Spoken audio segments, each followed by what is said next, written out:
Have you ever felt a deep longing for connection, yet found yourself instinctively creating distance when someone gets too close?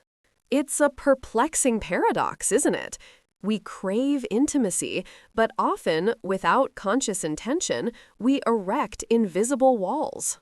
This isn't a sign of weakness, nor is it a flaw. Instead, it's often a deeply ingrained protective mechanism born from past experiences. You might genuinely want to open up, to share your true self, but a part of you hesitates, pulling back just as the opportunity arises.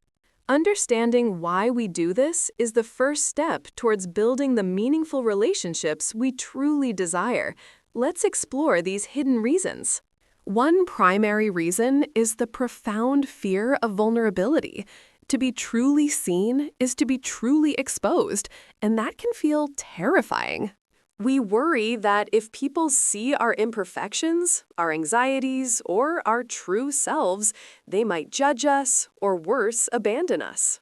This fear isn't irrational. Many of us have experienced the sting of rejection or betrayal in the past, leaving deep wounds.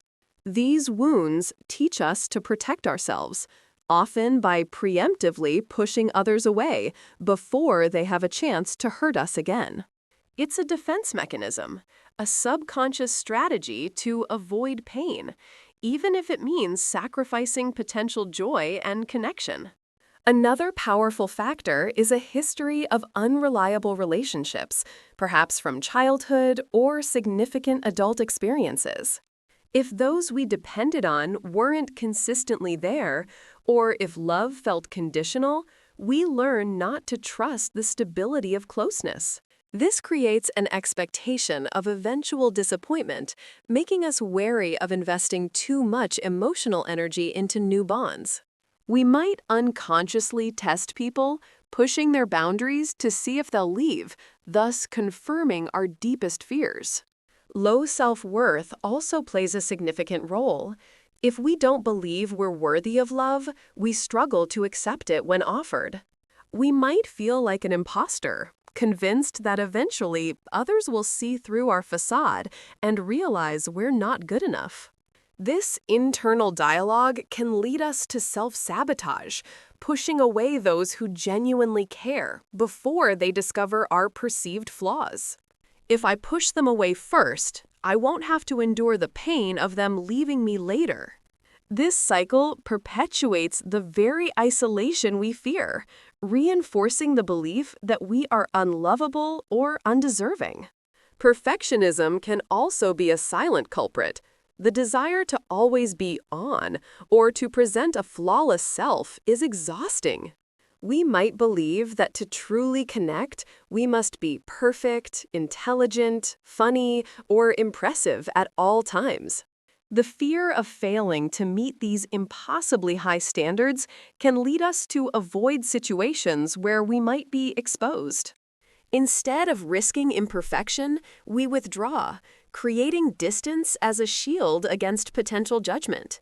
Sometimes the issue isn't pushing away, but a misunderstanding of healthy boundaries and personal space.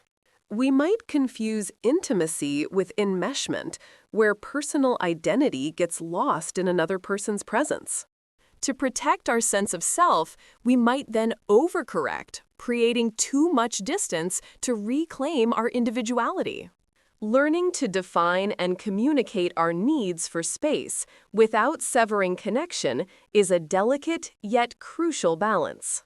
The fear of engulfment, the idea of being overwhelmed or losing oneself in a relationship, can also trigger this push-pull dynamic. This often stems from early experiences where independence was stifled or a feeling of being consumed by a powerful figure.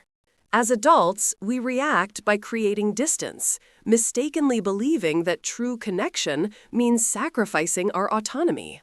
Sometimes we push people away simply because we are overwhelmed, stressed, or struggling with our own internal world. It's not about them, it's about our capacity at that moment. We may not have the emotional bandwidth to engage deeply. Communicating this need for space, rather than simply withdrawing, can transform a potential push into an honest boundary. Recognizing these unconscious patterns is the crucial first step. It allows us to move from reaction to conscious choice. Embrace vulnerability as strength, not weakness. Allow yourself to be seen, imperfections and all, by those you trust. Practice self-compassion. Understand that these protective behaviors were born from a desire to keep you safe. Take small, intentional steps towards connection. Acknowledge your fears, but don't let them dictate your actions. You are worthy of deep, authentic connection. By understanding and gently redirecting your protective instincts, you can build the beautiful relationships you deserve.